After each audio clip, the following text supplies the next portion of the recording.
You're standing on the first tee, you reach into your bag, you pull out that shiny premium ball you paid almost $50 a dozen for, and right there, before you even swing, you're already giving away yards you'll never get back. I know. Because I did it for 11 straight seasons. Here's the verdict I wish someone had handed me a decade ago. The wrong golf ball is quietly stealing more than 42 yards from the average senior golfer, and it's doing it on the tee, on approach, and around the green all at once. This isn't guessing. This was measured at the swing speeds. We actually swing now in our 60s and 70s, not the 95 miles an hour some tour marketing pretends we still have.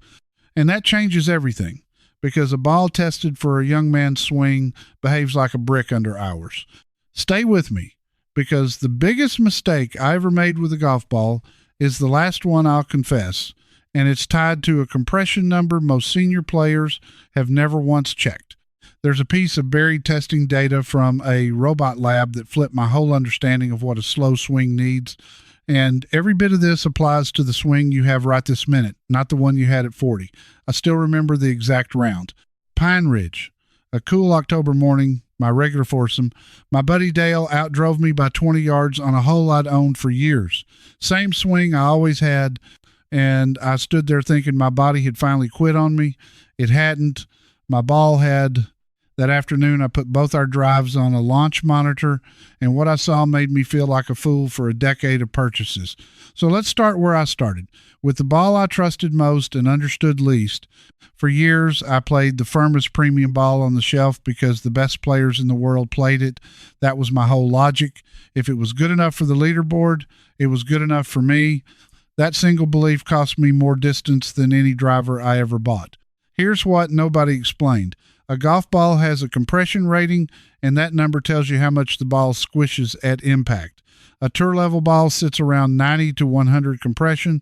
To make that ball flatten and spring back, to actually use the energy stored in it, you need serious club head speed. The pros bring 115 miles an hour and up. That ball was built for them. My driver swing speed now sits around 82 miles an hour, and at 82, I was barely denting that ball. I was hitting a rock. The energy that's supposed to compress and rebound was just never happening because I couldn't bring the speed to trigger it. Independent robot testing has shown this again and again.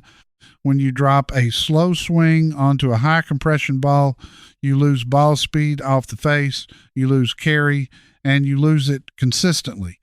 We're talking a difference of 8 to 12 yards on the drive alone just from compression mismatch, 12 yards on every single tee shot for 11 years. Think about what that means over a full round.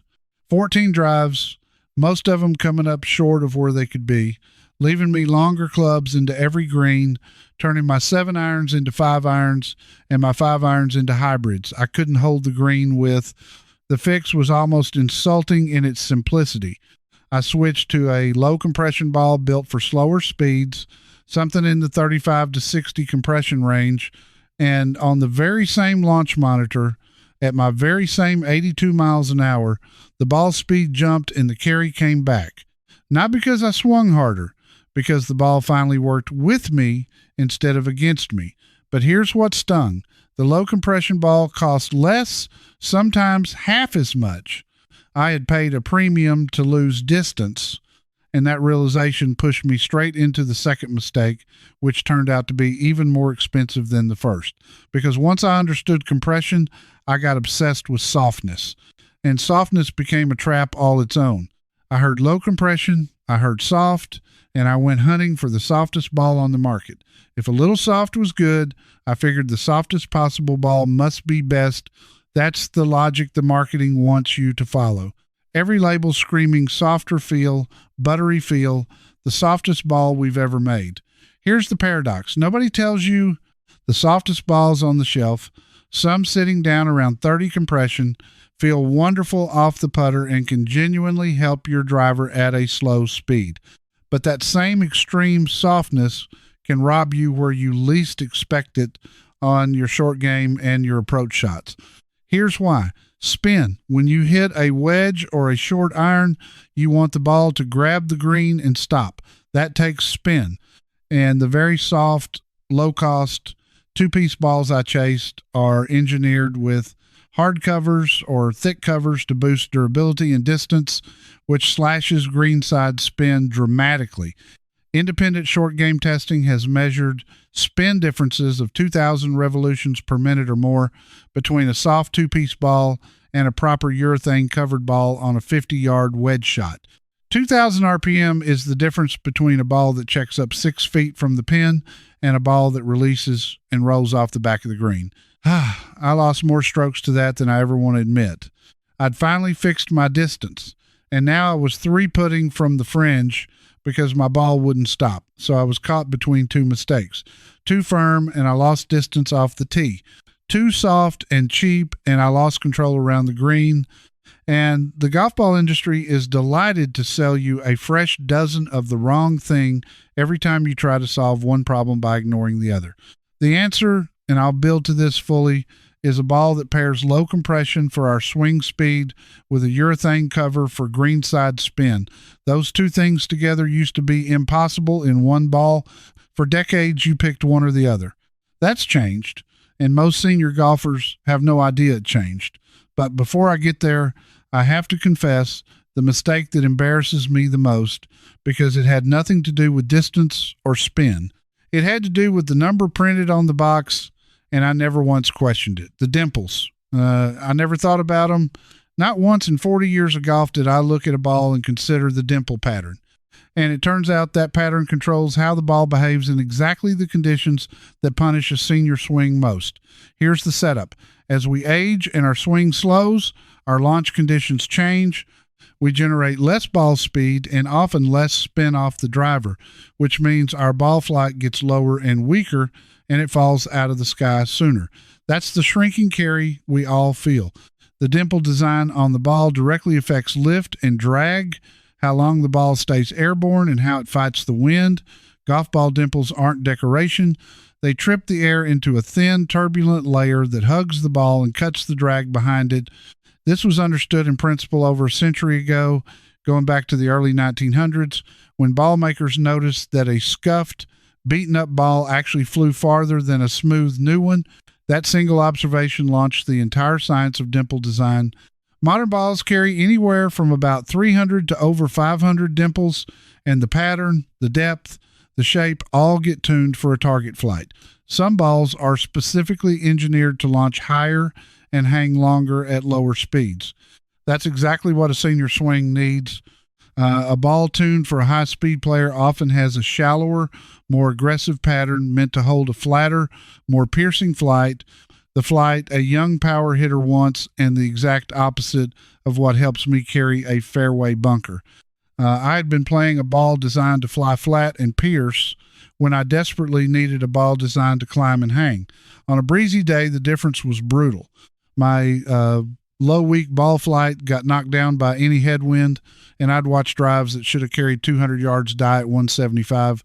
When I finally switched to a ball engineered for a higher launch at slower speeds, I picked up carry I thought was gone forever. The ball got up, stayed up, and used every bit of the swing I had left on the same course, into the same wind. I was suddenly reaching fairways. I'd stopped even aiming for add that carry back to the compression gain I already talked about, and you can see how the yards start stacking.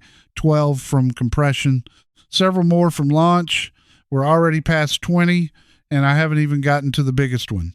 Therefore, I need to stop here and talk to the golfer. I was, for 11 years, the one who just spent good money on a fresh supply of balls and isn't about to throw them in the lake to chase what I'm describing, because maybe that's you right now. Maybe you've got 4 sleeves of the wrong ball sitting in your bag, and everything I'm saying feels like it's telling you to spend more money you already spent. I've been exactly there. So this next part is for you specifically, the golfer who wants to reverse some of this damage today with the ball already in your pocket before you buy a single new box. First thing, figure out roughly what you've got. You don't need a launch monitor. Look up your current ball's compression rating. It takes 30 seconds. If that number is above 80 and your driver swing feels anything like mine in the low 80s or slower, you now know your tee shots are leaving yards on the table, and you can play accordingly. Stop reaching for the driver on holes where a smooth 3-wood gets you the same distance with far more control, because your firm ball isn't rewarding the extra effort anyway. Second thing, match the ball you already own to the shot it's actually good at. If you're stuck with a firm distance ball, accept that it won't check on the greens and adjust your short game. Play more bump and run. Land your wedges shorter and let them release instead of firing at flags and expecting a spin you're not going to get. You can score with the wrong ball if you stop asking it to do the one thing it can't. Third thing, and this one's free, play a clean, warm ball. A ball that's been sitting in a cold cart pocket on a chilly morning loses compression and distance. Cold rubber is dead rubber. Keep your ball in a pants pocket close to your body between shots on cold days, and you'll get a few yards back with zero cost. And retire any ball with a visible scuff or cut, because the damaged cover ruins the aerodynamics we just talked about and adds unpredictable spin. That old cut ball you're saving for the water hole is costing you strokes on the holes before it. Fourth thing, when you do finish this supply, buy one sleeve, just 3 balls of a low compression urethane ball, and play it for 1 round before you commit to a dozen. Test it against what you know. That small test saved me from another expensive mistake, and it'll tell you more than any review ever could, because it's your swing, your speed, your eyes on the result. Those adjustments cost you nothing and start clawing back yards and strokes this weekend. But they're a bridge, not a destination. And if you want the full map before we go further, this is the right moment to hand it to you. I put everything we've covered, every compression range matched to every swing speed, the exact ball characteristics to look for, and the short game adjustments for the ball already in your bag into an ebook called Drive More, Drive Deeper, Drive Longer.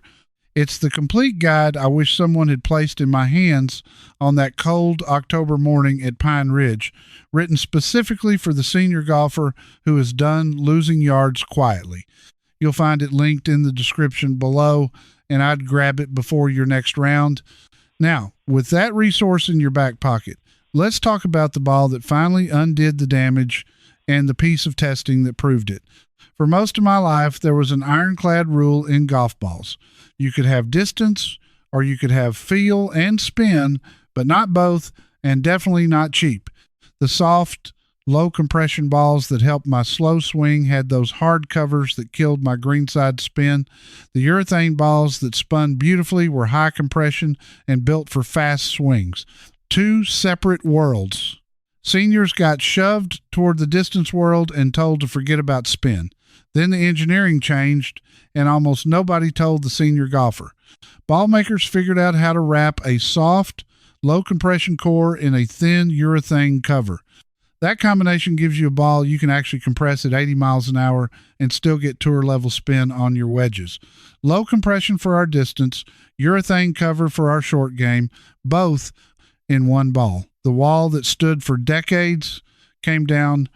And here's the buried number that changed how I think, the one I promised you. In robot and real swing testing conducted specifically at slower swing speeds, around 85 miles an hour and below, matching the ball's compression to the player's swing speed produced total distance gains that reached and passed 40 yards from tee to green across a round. When you stack the driver, the fairway woods, and the improved approach control together, not 8 yards, not 15, over 40 yards of scoring distance recovered from the swing you already own just by putting the right ball on the tee. That's the 42 plus yards. That's not marketing. That's the compounding effect of a ball that finally works with a slow swing instead of fighting it, measured across every club in the bag rather than one heroic drive. I remember the first full round I played with a properly matched low compression urethane ball. I wasn't swinging any harder. I was 60-something with the same tired shoulder, but I was hitting 9 irons into greens where I used to hit 7 irons, and the ball was stopping by the flag instead of bounding over. I shot my lowest round in 4 years.